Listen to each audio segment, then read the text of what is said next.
بسم اللہ الرحمن الرحیم۔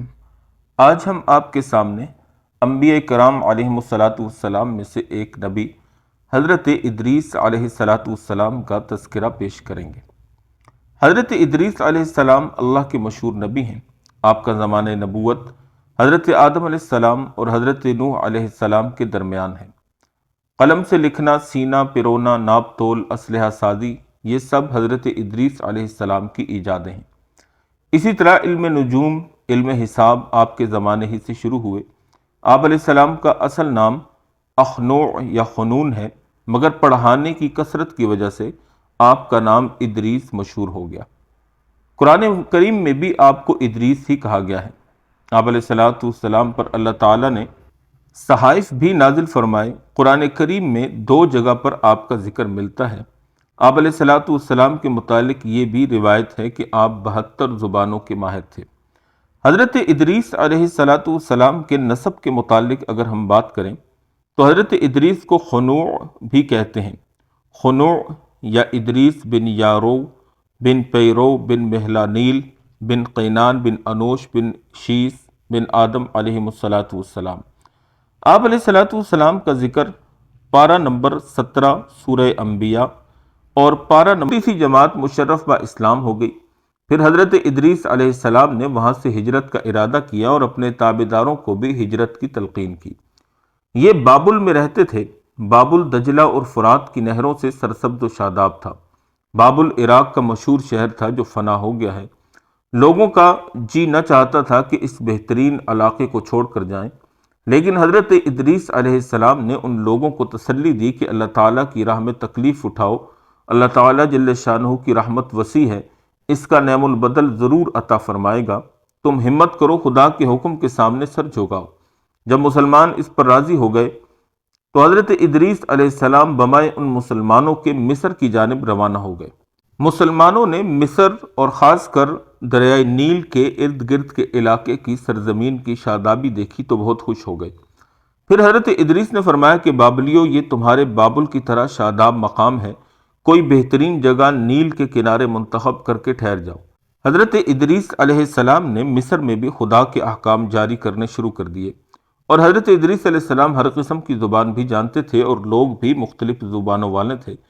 حضرت ادریس علیہ السلام نے دین الہی کے علاوہ سیاست اور شہری زندگی کے طریقے تعلیم فرمائے اور ہر فرقہ سے طلبہ جمع کیے اور ان کو سیاست اور اس کے قواعد اور اصول بھی سکھائے۔ جب یہ طلبہ کامل ماہر بن کر اپنے اپنے قبائل کی طرف لوٹے تو انہوں نے شہر اور بستیاں آباد کیں، شہری اصولوں پر ان کو بسایا، اور ان شہروں کی تعداد کم و بیش 200 کے قریب تھی، اور ان طلبہ کو دوسرے علوم کی بھی تعلیم دی تھی، جس میں علم حکمت جیسے علوم بھی شامل تھے، اور مختلف گروہوں اور امتوں کے لیے ان کے مناسب حال قوانین اور قواعد مقرر فرمائے۔ تمام ملک کو 4 حصوں میں تقسیم کر کے ہر حصہ میں ایک حاکم مقرر کیا جو اسی حصہ کی سیاست اور ملوکیت کا ذمہ دار قرار پایا۔ آپ علیہ السلام نے تمام حاکموں سے ارشاد فرمایا تھا کہ تمام قوانین سے مقدم شریعت کا وہ قانون رہے گا جس کی تعلیم وحی الہی کے ذریعے سے تمہیں میں نے کر دی ہے۔ حضرت ادریس علیہ السلام کی تعلیمات کا اگر ہم خلاصہ سامنے رکھیں تو خدا کی ہستی اور اس کی توحید پر ایمان لانا، صرف خالق کائنات کی عبادت کرنا، آخرت کے عذاب سے خلاصی کے لیے اعمال صالحہ کو اختیار کرنا، دنیا سے بے التفاتی اور تمام امور میں عدل و انصاف کو پیش نظر رکھنا، مقررہ طریقے پر عبادت الہی کرنا، ایام بیض یعنی چاند کی 13، 14 اور 15 کو روزے رکھنا، دشمنان اسلام کے ساتھ جہاد کرنا، زکوٰۃ ادا کرنا، طہارت سے یعنی پاکی سے رہنا، کتے اور سور سے اجتناب کرنا اور ہر نشہ آور چیز سے پرہیز کرنا، یہ حضرت ادریس علیہ السلام کی تعلیمات کا لب لباب اور خلاصہ ہے۔ حضرت ادریس علیہ السلام نے اپنی امت کو یہ بھی بتایا تھا کہ میری طرح اس عالم میں دینی اور دنیاوی اصلاح کے لیے بہت سے انبیاء تشریف لائیں گے، وہ ہر ایک بری بات سے بری اور پاک ہوں گے، ستائش اور فضائل میں کامل ہوں گے اور مستجاب الدعوات ہوں گے۔ حضرت ادریس علیہ السلام کا حلیہ بہت خوبصورت تھا۔ کہتے ہیں کہ رنگ گندم گوں یعنی گندمی رنگ تھا، خوبصورت چوڑے کندھے اور مضبوط ہڈی، دبلے پتلے سرمگی چمکدار آنکھیں، گفتگو باوقار، خاموشی پسند، سنجیدہ، نظر نیچی، انتہائی فکر و خوض کے عادی، غصہ کے وقت سخت غضبناک، باتیں کرتے وقت شہادت کی انگلی سے بار بار اشارہ فرماتے، آپ علیہ السلام کی عمر مبارک 42 برس تک کی ہوئی۔ حضرت ادریس علیہ السلام کی بہت سی نصیحتیں اور آداب و اخلاق کے جملے مشہور ہیں جو مختلف زبانوں میں ضرب المثل ہیں، اور رموز و اسرار بھی ان کے اندر بے پناہ ہیں۔ جیسے کہ ارشاد فرمایا کہ خدا کی یاد اور عمل صالح کے لیے خلوص نیت شرط ہے، اور نہ جھوٹی قسمیں کھاؤ اور نہ اللہ تعالیٰ کے نام کو قسموں کے لیے تختہ مشق بناؤ، اور نہ جھوٹوں کو قسموں کے لیے آمادہ کرو، کیونکہ پھر تم بھی شریک گناہ ہو جاؤ گے، اور ذلیل پیشوں کو نہ اختیار کرو۔ شریعت کے پابند بادشاہوں کی اطاعت کرو اور اپنے بڑوں کے سامنے پست رہو، اور ہر وقت حمد الہی میں زبان کو تر رکھو، اور دوسروں کی عیش و خوشی پر حسد نہ کرو۔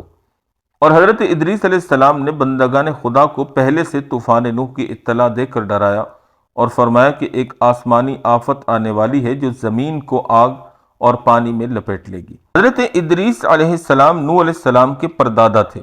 حضرت نوح علیہ السلام کا نسب کچھ یوں ہے: نوح بن لامک بن متوشلح بن انوح، یہ حضرت ادریس علیہ السلام کا نام ہے، اور ادریس یہ لقب ہے بوجہ کثرت درس صحف آسمانی کی وجہ سے۔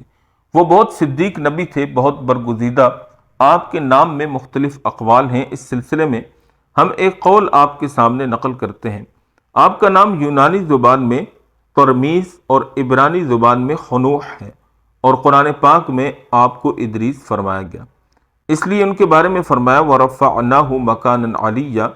اس کے معنی اکثر مفسرین کے نزدیک یہ ہیں کہ ان کو بلند مرتبہ پر فائز کیا گیا۔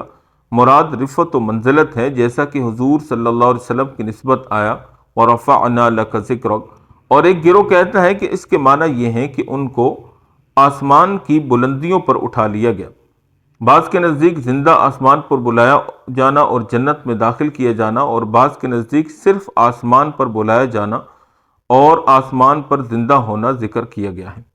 حضرت ادریس علیہ السلام پر 30 صحیفے اترے تھے، اور بہت علوم اور صنعتیں ان کے ہاتھ وجود میں آئیں۔ حضرت ادریس علیہ السلام حضرت نوح علیہ السلام کے اجداد میں سے ہیں، اور حضرت نوح علیہ السلام سے 1000 سال پہلے ہو گزرے ہیں۔ قلم سے لکھنا، کپڑے سینا انہوں نے ایجاد کیا۔ ان سے پہلے انسان عموماً جانوروں کی کھال لباس میں استعمال کرتے تھے، اور سب سے پہلے ناپ تول کے طریقے اور اسلحہ کی ایجاد بھی آپ علیہ السلام نے شروع کی تھی، اور آپ علیہ السلام نے اسلحہ تیار کر کے بنو قابیل سے جہاد کیا۔ یہ بنو قابیل وہی ہیں جو حابیل حضرت آدم علیہ السلام کے بیٹے کے قاتل لوگ تھے۔ بہرحال حضرت ادریس علیہ السلام کا تذکرہ اختصار کے ساتھ ہم نے آپ کے سامنے بیان کیا۔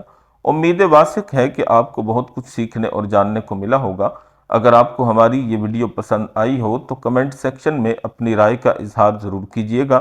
ہمارے چینل کو سبسکرائب بھی کر دیجیے گا، اور اپنے دوست و احباب میں اس ویڈیو کو شیئر بھی کیجیے گا۔ اللہ پاک ہم سب کا حامی و ناصر ہو۔